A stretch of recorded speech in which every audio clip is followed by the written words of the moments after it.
Hello guys, and welcome to another session of Basics of Electrical Engineering tutorials, and myself Kianish. And today we're going to discuss the problems of the basic concepts. The first video was a lecture video, and in this video we're going to cover some problems in order to help build your concepts. Now, uh, from the next time onwards, I would solve the questions in front of you. But this time, since the chapter is basically very straightforward and easy, you can do it on your own. I've already solved the problems, and I'm gonna tell you how I did it exactly, and discuss the various methods that you can solve with the help of. So, yeah, the first category that is new to you is sign convention problems. So let's start from that. Now, before starting, you should know some things for such as that 1 watt hour is equal to 3600 joules, and 1 horsepower is equal to 746 watt approximately. And let's dive into it. So in this, we need to find P1, P2, P3, and P4, right? Okay. So like again, let me help you revise the sign convention concept, that passive sign convention is predominantly used. And in passive sign convention, the current is made to enter the positive. If the current enters the positive terminal of the battery, then the product, and depending upon the product of Vi, we decide whether the power is supplied or absorbed, right? So let's start with P1. Okay, so in here, this is P1. This is given the name P1, right? So the 8 amps is leaving the positive terminal of the battery. So I'm going to use the visualization 1 and say that minus 8 amps is entering this terminal of the battery. Right. Now, according to that, the P1 would be 5 into 5 volts into minus 8 is equal to minus 40, right? So that is the P absorbed. And since it is negative, the negative side implies that the power must have been supplied. So it is 40 watts of power supplied. All right. Let's move to P2 here. Okay, so P2, since the current is entering the positive terminal of the voltage source, this implies the current is to be taken positive, and and this is the voltage drop across it, so it is also 2 volts, so it will be 16 watt. So since it is positive, this implies it is absorbed. All right, let's move on to P4. Okay, you can go for the P3 also. It's again, I'm going to talk about two different methods to solve this. So I mean, you can go from any side, whichever you want. So let's go with P4, say. So here what's happening in the P4 is that the current is entering the positive terminal of the 3 volt resistor basically. And since the current is entering the positive terminal, this implies the 15 watt must be absorbed. All right. So now I have to solve for this particular thing. Now what is this thing? Now this thing is something called as current controlled voltage source. Let me write it down for you. That it is called a current controlled voltage source, right? Now what it does exactly is that the potential drop across it, give me a second. Yeah, so the potential drop across it depends on some particular quantity, and that quantity is the current. As you can see here, which current? This current. It is the dependent sources. That's the meaning of the. There's essentially there are four kinds of dependent current. There are four types of dependent sources. One is that maybe you can vary the voltage source by another voltage, or you can vary the voltage source by some other current. And similar with the current source, that you can maybe the current source is something like a zero point 0.6 V naught, 0.8 V naught, or it can be another, it can be something like zero point 0.5 I naught. So these are dependent voltage sources. You got my point, I hope. Yeah. So now moving on, let's see that now this voltage source is something called zero point 0.6 I, so it will be essentially 3.6 into 5, right? That will be some 3 volts. Now 3 amps is entering the 3 volt voltage source. So the P absorbed will be 3 into 3, that is 9 watt, and that is reflected in this particular answer. Now there is another method. I had discussed this in the IC in the previous video. So what the concept is that it is based on the conservation of energy. The net sum of the power absorbed in a system or power supplied in a system, the algebraic sum, is 0. So if we follow that, if you do the algebra, you can get the P3, this P3, from this way also. So essentially you can that is why this was such an important concept, that for example you can solve through P4, P3 and P2, then you can make your way to the P1, and you can apply the same sigma P is equal to 0 in for this particular concept as well. So it works anyway, so that's why it's such a good concept that you should keep in mind every time you follow, like I mean, even if you can't follow by some particular method, you know in the back of your mind that conservation of energy is always a solution, right? Yeah. So let's move on to this particular example, where you can see that this is a current source, right? Wherever you see this arrow mark, that is a current, that is symbol for a current source. I explained this in the previous video. And now as you can see this, the value of this current source current depends on something else, something like point to I. So like I said, explained just now, that it is a current controlled current source. The name does not matter. All that matters is what that you understand, that what it exactly means.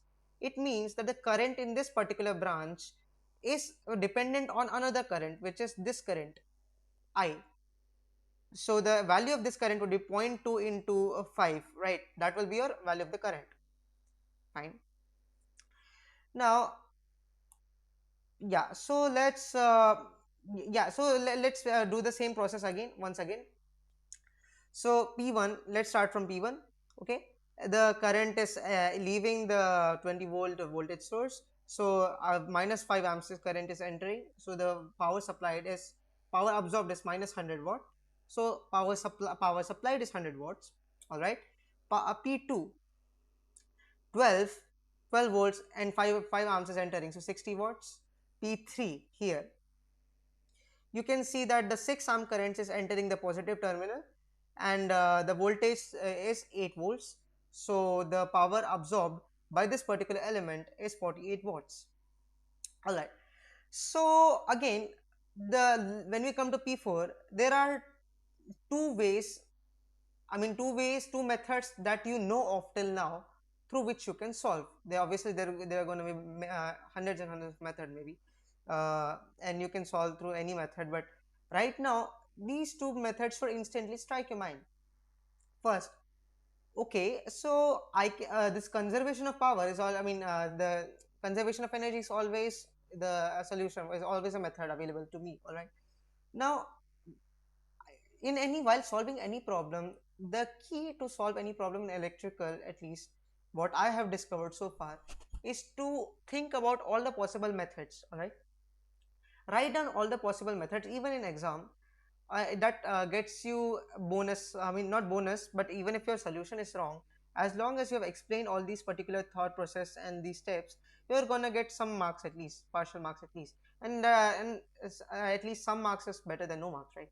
So but still, above let's even forget about marks. It's always good, it always builds confidence to think from many different ideas and different approaches. So there are two methods which I can think of right now. One is sigma p is equal to 0. That is always an option. And when you do sigma p is equal to 0, here you can see that I need to find the P4 plus 60 watt plus 48 watt minus 100 watt is equal to 0. All right. So your P4 through algebra will be minus 8 watts. P4 is minus 8 watts implies that P absorbed by this element is minus 8 watts, implies that 8 watt is supplied. Makes sense. Now, what is this other method? Is that what if I gave you a particular voltage across this, because in across every element I am given a particular voltage here, here, and here, right?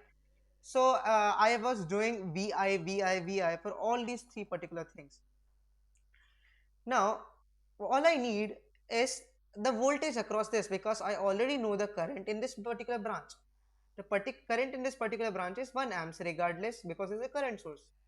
So regardless of the potential, the current in this branch is always going to be 1 amps. That is how the voltage, the current source works.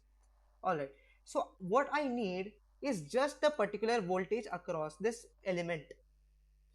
And as if you would observe closely, that this particular 8 volts is exactly the particular 8 volt, I mean the voltage difference between this, because the voltage across this is the voltage across this. All right. So if this is 8 volts, then this will by default be 8 volts. And now since this is 8 volts, I mean this is 8 volts, and current leaving, the current entering is minus 1 volt, minus 1 amps, then the power absorbed is minus 8 watt, and you get this answer as well, the same answer as well. All right. So this is yeah, this is a very good approach to follow. Always write down all the possible methods you can think of. All right. And yeah, I've also written that this follows KCL, if you wanted to check just in case, that 6 amps is leaving and 5 amps is entering. Then you need not even multiply 2.2 into this 5 amps in order to get the 1 amps. By default you can you if you know KCL, then you can say that if 5 amps is entering here, 6 amps is entering here, then another is leaving through here, then 1 amps must enter in this way. All right, let's move on to the next particular problem. Yeah, this is very easy. This is an in-text problem, yeah, as 1.16, as you can see here, taken from Sadiku obviously. And yeah, you can quickly go through this, that 4 amps entering plus 10 volts, so 40 watts absorbed. And that it is essentially asking us power absorbed by each element, and in each and not now no in the second case, this is the minus 24 watt power is absorbed, which implies that 24 watt is supplied. As you can see, you can do the rest.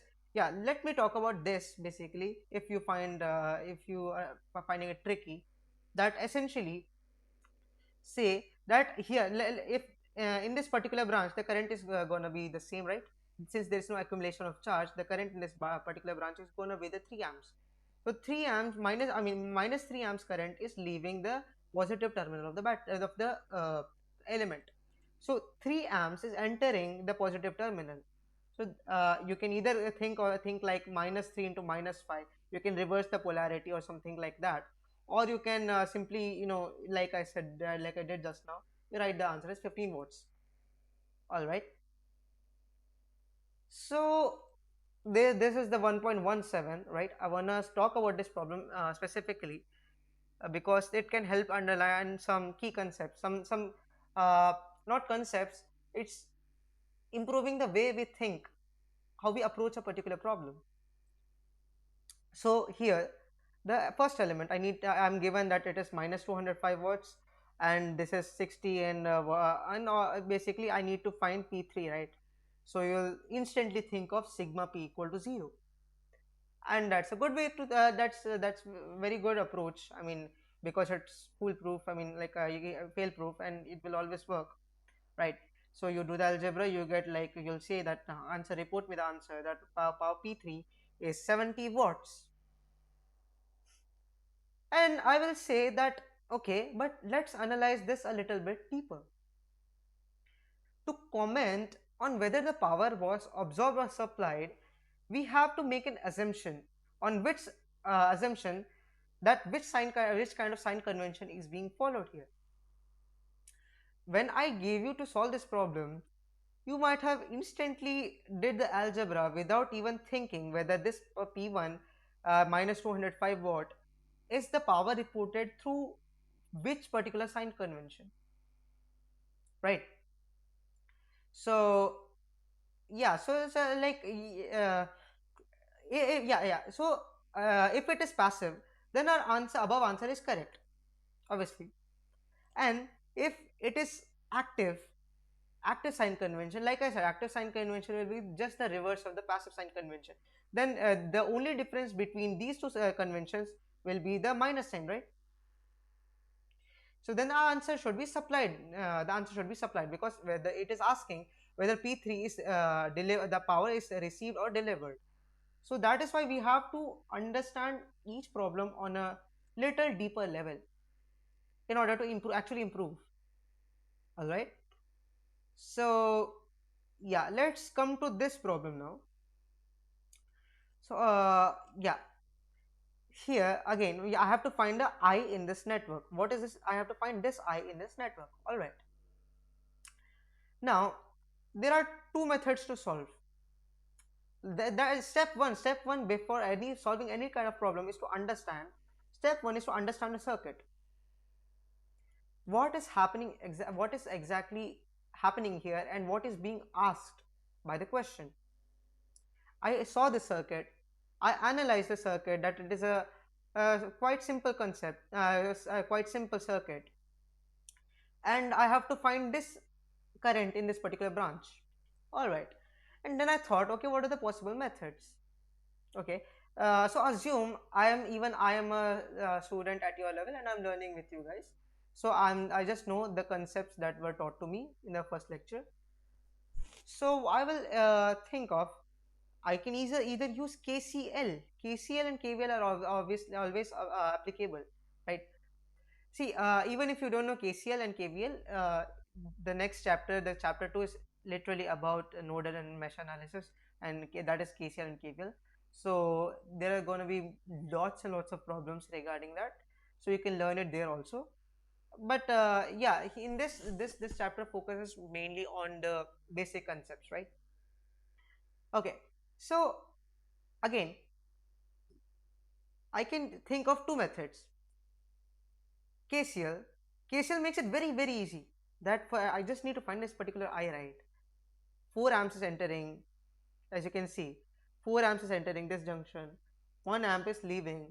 Then it means that here that there should have been 3 amps leaving this particular junction. And that solves my question, because the question is not telling me to solve by any fixed method. If the question specifies that I have to solve using mesh or nodal or sigma p equal to 0 or whatever, then I will go by that particular approach. But the question is not placing any restriction on me, so I will by default think of this. Now sigma p again is obviously available to you, so you can solve, you can do the algebra and you can get the I as minus 3 amps. So my bad, 3 amps, 3 amps. Okay. Now this is a slightly good question, I would say. Slightly good question. I mean, you may see the circuit and uh, get terrified of it, obviously. And you will tell me like, how is this a slightly good question? This seems way too tricky than what you have learned so far. And I will say, okay, just wait a little. Fine. So let us analyze the circuit. What is being asked? V naught is being asked, which is this particular voltage. All right. So I'll think of the available methods. I saw the circuit. I saw that 6 amps is entering here, 1 amp is leaving, 3 amps is leaving, and 2 amps is leaving here. So I already know the particular. I don't need to find any current. I need to find this voltage. And there is the Kirchhoff's voltage law, that is algebraic sum of the voltages in a loop is zero. It always works for in this particular case, right? I just need to find this particular V naught. So KVL at A will be the one of the fastest options to me for me to solve. And again, sigma p equal to 0. That is obviously another method. So, but my job here is to tell you the various concepts various methods that can be used by you to solve the question very quickly. Now, in this, if you apply the KVL at A, even if you don't know, just understand as much as you can, because I'm going to explain everything to you once again in the next chapter. All right. So I assume this as 0 here. I grounded this. All right. Now I will write the I will go through this loop and I will write the algebraic sum of the voltage as 0. I can either do that, or I can go for the like a little bit nodal analysis, that for example, if I go through this point, I the voltage increases by 30 volts, and here the voltage is 30 volts, and here the potential drops by 12 volts. So essentially my the potential here would be 30 minus 12, that is 18 volts. All right, so you can either write 18 minus v naught, since v naught is decreasing here, as you can see, plus minus, so v naught is decreasing here. So you can either write 18 minus V naught is equal to 0 and V naught is equal to 18 volts, or you can even think that okay, the potential, if I go through this way, the potential rises by V naught, but the V naught here as I traveled from this path was 18 volts. So since both the voltages should be the same, that implies that V naught is equal to 18 volts, and that's what I have done here. It helps me visualize a little faster, because uh, every time I use an electrical approach over a mathematical approach, it reinforces my concepts a lot. So yeah, and sigma p equal to 0, try yourself. All right, so the next set of problems is the electricity bill. All right, this is a very scoring concept. So let's analyze this problem here. Now there is this homeowner who consumes 700 kilowatt hour in January. We have to determine the electricity bill for the month using the following residential rate schedule. The base monthly charge is $12, and this is the data. Pause the question. Yeah, I always recommend you to pause the question and try yourself for once. All right. So yeah, let me start the solution. First, let me analyze this statement. The base monthly charge. So what is this base charge? A base charge is the minimum cost required in order to maintain the transmission to your house from the grid. So this is some kind of a tax basically. And yes, then I have to calculate the cost for using the particular service, and according to how much energy I have consumed. All right. So first you go through this first 100 kilowatt hour. That is units. What 1 kilowatt hour is called unit. All right. And so calculate the cost. So 16 into 100, 1600 cents, that is $16. And you, so yeah, here over 300 kilowatt hour costs 6 cents per kilowatt hour. So since there are since I use 300 watts here, so afterwards I have used 400 extra watts kilowatt hour. So calculate this. This is very straightforward, very easy. Like I said, this is just a formality. I'm just solving for those who don't know this concept at all, which is very unlikely, because this is very some like, but still, okay, fine. This problem also, that let's say I'm given the rated voltage, rated power, that is 1.8 kilowatt, and I know the time 15 minutes. Energy utilized in 30 days is the power into the days, and I'm converting everything into kilowatt hour, right? Because I'm given the rate in kilowatt hour. So I converted everything to kilowatt hour, and I multiplied the cost, and I got the multiply with the rate, and I got the cost. My bad. Yeah. Now this is okay question, kind of question, is kind is also very easy. But let me introduce a concept to you. What is this ampere hour? Uh, yeah, let me introduce a concept called ampere hour. So we can analyze by the dimensions itself that this is a unit for charge. When you multiply the current with time, you get the charge, right?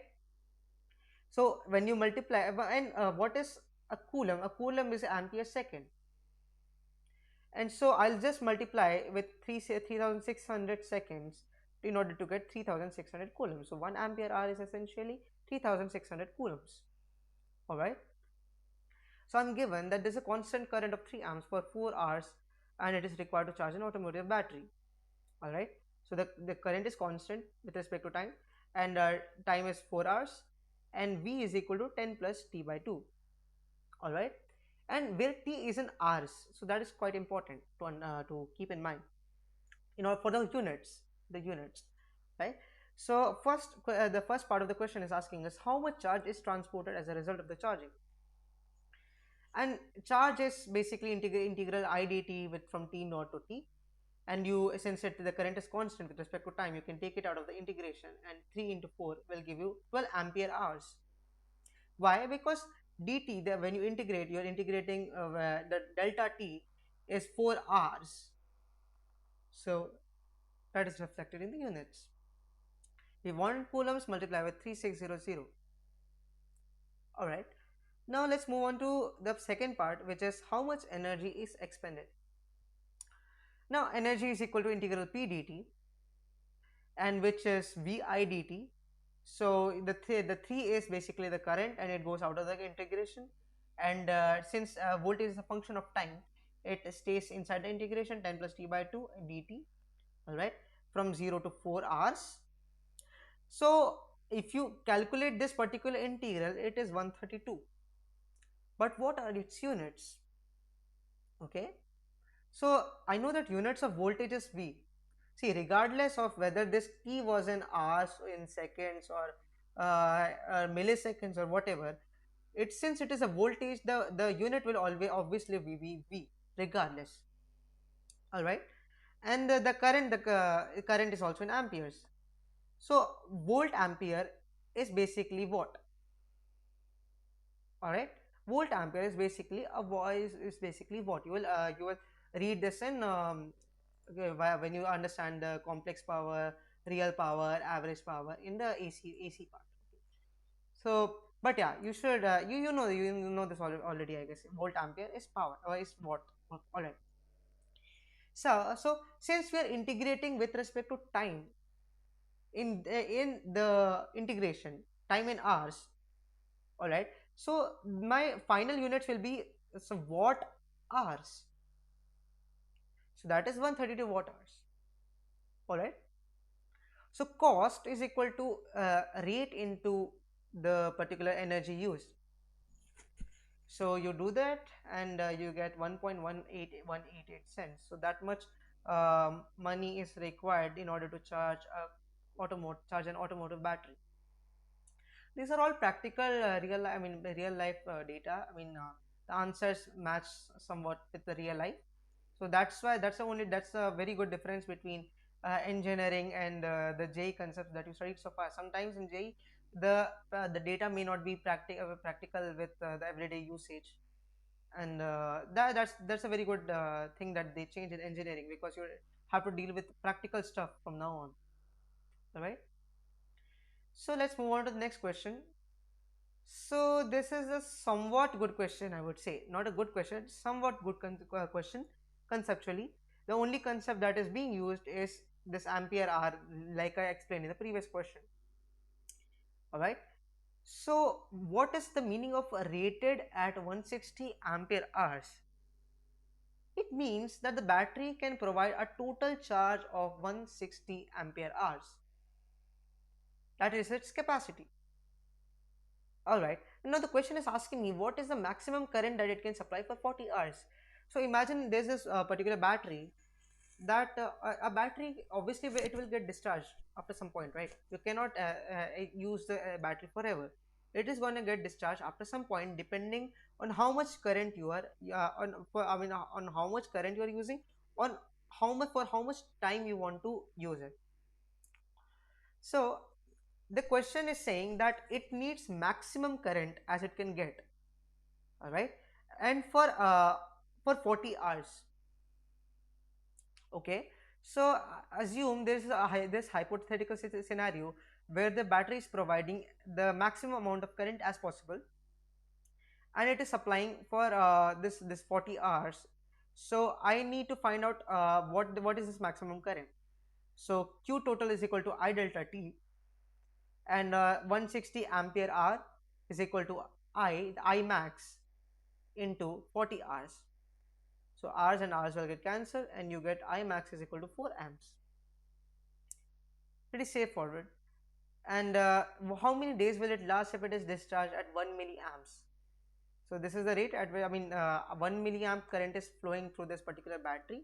All right, and we need to find out the time. You can do the algebra again, I'm sorry, you can do the basic multiplication and division and you can get the answer. All right, so this is the last question, and yeah, let's do this. Let's approach this first. So the like I said, 1 horsepower is equal to 746 watt approximately. So and given that the car is equipped with a 40 high horsepower electric motor and it delivers basically what is let me write out what exactly it means, because I'm not comfortable with horsepower units.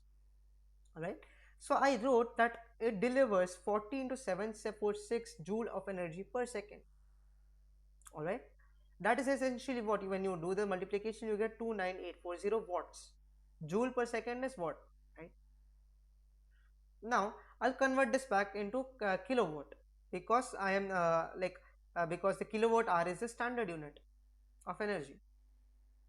So again, energy delivered in 1 hour, you multiply with this 1 hour and you get the 29.84 kilowatt hour as the answer. So that was it for the problem solving video, and in the next video we're gonna cover the lecture part of the second chapter, that is the basic laws. In there we study nodal analysis, mesh analysis and some other concepts as well. And yeah, like I said, that you have to solve for the first chapter at least, you may feel that electrical is pretty easy, you will feel that, but that is only for that, I can only say that for this for only the starting couple of chapters, and later it will get a little tricky. So you can't underestimate this course, as you near the AC part, things will get a lot trickier, and by the time you're in three phase, everyone suffers in three phase concepts.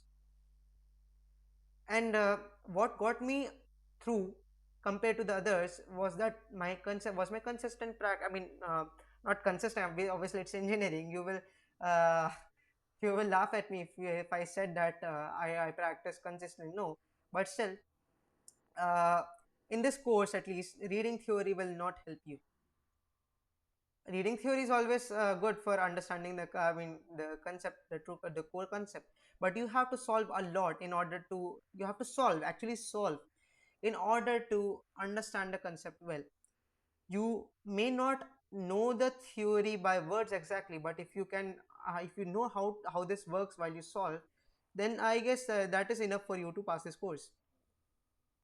All right, so yeah, let's finish this lecture here, and I'll see you in the next video. Thank you.